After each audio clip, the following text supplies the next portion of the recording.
جب افغانستان میں سے طالبان کے ساتھ بھی مذاکرات ہو رہے تھے تو قطر نے اپنے محلات اور اپنے آفیسز ان کو طالبان کو پیش کیے کہ آپ یہاں آئیں. امریکن ڈیلیگیشن بھی آیا اور امریکہ کو وہاں پرامن طور پہ نکلنے کا راستہ دیا گیا، وگرنہ تو امریکن وہاں نکل ہی نہ سکتے تھے کیونکہ ایئر بیسز پر ان کا قبضہ ہو جاتا طالبان کا، وہ اس پوزیشن میں تھے تو ایک بھی امریکی سپاہی وہاں سے نہ نکل سکتا. مگر انہوں نے ایک بڑا واعظت ان کے ساتھ معاہدہ کیا کہ اگر آپ اپنی ہر چیز چھوڑیں اور یہاں سے چلے جائیں تو ہم آپ کو کچھ بھی نہیں کہیں گے. اور پھر لوگوں نے دیکھا کہ رات کی تاریکی میں جولائی 21 میں امریکہ وہاں سے چلا گیا خاموشی کے ساتھ، اور وہ جو بیگرام بیس ہے جو 5,000 ایکڑ پر بنا ہوا ہے وہ بھی حوالے کر کے چلا گیا بمائے سامان کے. انہوں نے کہا جی آپ کوئی چیز وہاں سے نہیں لے جائیں گے، بس آپ جا سکتے ہیں. اور اس دوران انہوں نے کوئی حملہ نہیں کیا، انہوں نے اپنے معاہدے کی پاسداری کی. آج امریکہ کو وہ یاد آ رہا ہے بیس، وہ دنیا کا یہ اس خطے کا سب سے بڑا بیس ہے جس کے اندر 10,000 لوگوں کی رہائش گاہیں بنی ہوئی ہیں. اس کے اندر جیلیں ہیں، سیل ہیں، ٹارچر سیلز ہیں، اور اس کے اوپر کئی بیسز بنے ہوئے ہیں جس کے اوپر بی بمبر جیسے طیارے بھی اتر سکتے ہیں آرام کے ساتھ. اب امریکہ کو خیال آ رہا ہے کہ وہ ہم نے کیسے دے دیا، کیونکہ وہ تو اس خطے میں ایک سینٹر آف فساد تھا کہہ لیجئے. پاکستان پر 2 حملے ہوئے، ایک ایبٹ آباد آپریشن، اس کے ہیلی کاپٹر بھی بگرام ایئر بیس سے آئے تھے. دوسرا سلالہ ایئرپورٹ سلالہ پوسٹ کے اوپر جو امریکہ نے حملہ کیا جس میں ہمارے 35 افسر اور جوان شہید ہوئے تھے، وہ حملہ بھی بگرام بیس سے کیا گیا. اور ابھی بھی امریکہ نے خود کہا کہ ہم چائنا پر نظر رکھنا چاہتے ہیں، اور چائنا نے بڑا سخت بیان دیا کہ آپ کا کیا حق ہے اس خطے کے اندر. تو امریکہ اگر یہ خواب دیکھ رہا ہے کہ کسی طریقے سے ہم بگرام حاصل کر لیں گے تو وہ ایم کو کی جنت میں رہتا ہے، وہاں سے اس کو بھاگنا پڑا. ہاں اس وقت ہمیں ابھی بڑا محتاط طریقے سے ڈیل کرنا چاہیے افغانستان اور طالبان کے ساتھ، کہ ہماری ان کے ساتھ ایک بہت بڑا ریلیشن ہے. 40 سال تک ہم نے ان کو پناہ دی، ہمارے مہمان رہے، لیکن افسوس کہ جب ان کو یہاں سے نکالنے کا وقت آیا تو ہم وہ گریس برقرار نہ رکھ سکے، جس کا نتیجہ تعلقات درمیان میں خراب ہوئے. لیکن قوموں میں اونچ نیچ آتی رہتی ہے، ابھی بھی ہمیں اپنے تعلقات اچھے طریقے سے ان کے ساتھ نبھانے چاہیے، اچھے طریقے سے آگے لے کر چلنا چاہیے، کیونکہ طالبان ہمارے خلاف کوئی کاروائی نہیں کر سکتے. ابھی آپ دیکھیے کون ٹی ٹی پی، یہ لوگ کون ہے، کہاں سے آئے؟ آپ اندازہ لگائیں جب 2021 میں امریکہ سب کچھ چھوڑ کے بھاگ گیا تو امریکہ کے پاس اس وقت ان بیسز پر اتنی جگہ ہی نہیں تھی کہ امریکن طیارے اترتے اور ان تمام امریکیوں کو لے جاتے. تو امریکہ نے عمران خان صاحب کی حکومت تھی، ان سے ریکویسٹ کی کہ وہ تمام امریکی جو آج کی فلائٹ سے نہیں جا سکتے، کیونکہ ڈیڈ لائن دے دی تھی طالبان نے کہ یہ ڈیٹ ہے جس دن آپ نے جانا ہے.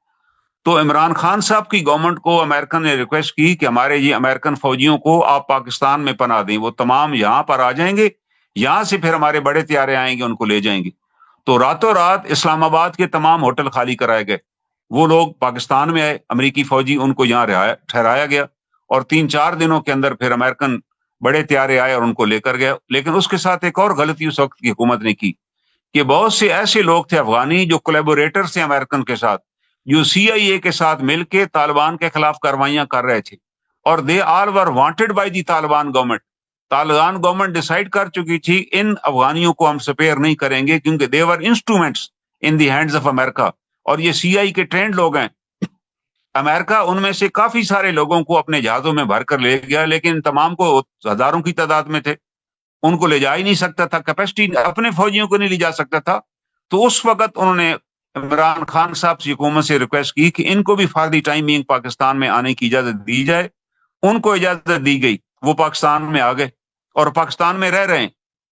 ہم یہ چاہتے ہیں کہ گورنمنٹ ان کے فگر اناؤنس کرے کہ کس معاہدے کے تحت وہ لوگ جو سی آئی اے کے ٹرینڈ ایجنٹس تھے، جو طالبان کے خلاف افغانستان کے اندر ڈپلائی کیے گئے تھے، اور جب امریکہ افغانستان سے بھاگ گیا وہ پاکستان کے حوالے کیے گئے کہ ان کو فار دی ٹائم بینگ آپ پناہ دیں، ہم ان کا بندوبست بعد میں کریں گے.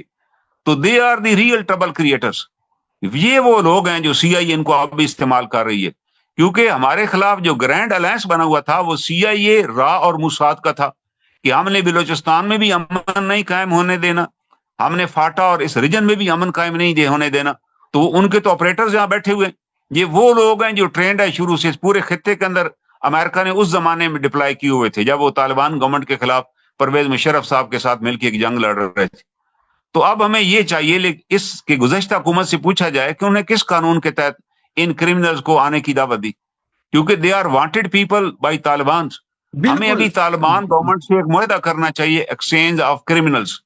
اس کے اندر ہمارے وہ لوگ جو وہاں پر بیٹھے ہیں جن کا ڈیٹا ہمارے پاس ہے، ہم ڈیمانڈ کریں کہ ان کو ہمارے حوالے کیا جائے، اور یہ لوگ جو کہ وانٹڈ ہیں بائی دی افغان گورنمنٹ، اور اس وقت جن کو پاکستان نے پناہ دی تھی ان کو افغانستان کے حوالے کیا جائے، یا امریکہ کو کہا جائے یہاں سے لے جائے، ان کو نہ رکھا جائے۔ دے آر ویری بالکل ڈینجرس پیپل۔ یہی وہ لوگ ہیں جو ٹی ٹی پی اور ان آرگنائزیشن کو چلا رہے ہیں اور ہمارے ٹرپس کے اوپر حملے ہو رہے ہیں، اور باقاعدہ کیونکہ وہ تو ٹرینڈ لوگ تھے، ان کو تو ایک ٹاسک کے تحت بھیجا گیا تھا۔ ہم کبھی بھی ایکسپیکٹ نہیں کر سکتے سی آئی اے سے کہ وہ ہمیں کوئی سپورٹ کرے گی۔ بھائی جس ملک نے بیٹھے بٹھائے ہم ان کے allies تھے، Pakistan was a naan NATO ally by the Americans declare کیا ہوا تھا، لیکن اس کے باوجود انہوں نے اپنے بات کے اندر آپریشن کیا، ہماری سوورنٹی کو وائلیٹ کیا۔ پھر ہمارے وہ نوجوان جو اپنی ڈیوٹی دے رہے تھے بارڈر کے اوپر، سلالہ پوسٹ والے، ان کو شہید کیا بلا وجہ، اور وہ وہاں سے اڑ کر آئے تھے۔ اور بعد میں بھی امریکہ نے کہا جی ہم اس کی معافی نہیں مانگیں گے لیکن ہم معاوضہ دینے کو تیار ہیں۔ تو ہمیں معاوضے کی کیا ضرورت تھی؟ ہمارے قیمتی نوجوان، ان کا کیا معاوضہ وہ دے سکتے تھے؟ یہ it was a criminal act by the American and by the C I A. اور ہمیں we must remember this thing کہ ہمارا دشمن نمبر، ابھی بھی دیکھیں نا، خواجہ آصف صاحب جو ہمارے وزیر دفاع ہیں وہ کہہ چکے ہیں کہ اسرائیل از دی ایکسٹینشن آف امریکہ، اور سابقہ وزیر دفاع جو ہے دستگیر صاحب وہ بھی بیان دے چکے ہیں کہ ہمیں اوریجنل خطرہ تو ہے ہی امریکہ کے ساتھ۔ آپ دیکھیں نا امریکہ نے ہمارے ساتھ کیا کیا، ہمیں ساتھ ملا کے ملک میں ایوب خان کا مارشل لا لگوایا، پھر سیٹو سینٹو بنوائی جس کا نتیجہ رشیا ہمارے خلاف ہو گیا، ہم سے ایئر بیس لیا بڑا بیر کا جس کی وجہ سے رشیا نے ہمارے اوپر نشان لگا دیا۔ تو اس کے بعد جب 65 کی جنگ ہوئی، ہماری ان تمام قربانیوں کے بعد امریکہ نے اپنے آپ کو نیوٹرل ڈکلیئر کیا اور ہم پہ ایمبارگو پہ امپوز کر دیا کہ جی ہم اس بالکل خطے سر، میں کسی کو امداد نہیں دیں گے۔ پھر 71 بالکل میں بھی امریکہ نے ہمارے ساتھ یہی کیا۔ پھر افغان بالکل جہاد کے اندر بھی یہی کیا کہ ہم اس کی خاطر رشیا سے لڑ گئے، اور جب ہم اپنی تمام قربانیاں دے بیٹھے، America threw us like a tissue paper and went disappeared from this region, اور ہم نے پھر اس کو بھگتا اور آج بھی بھگت رہے ہیں۔ 3 لاکھ بالکل لوگ ہمارے اس جنگ اور اس پالیسی کی وجہ سے جو امریکہ نے ہمیں دی تھی، جس پر ہم آنکھیں بند کر کے عمل کر رہے تھے، 3 لاکھ لوگ ہمارے شہید ہو گئے۔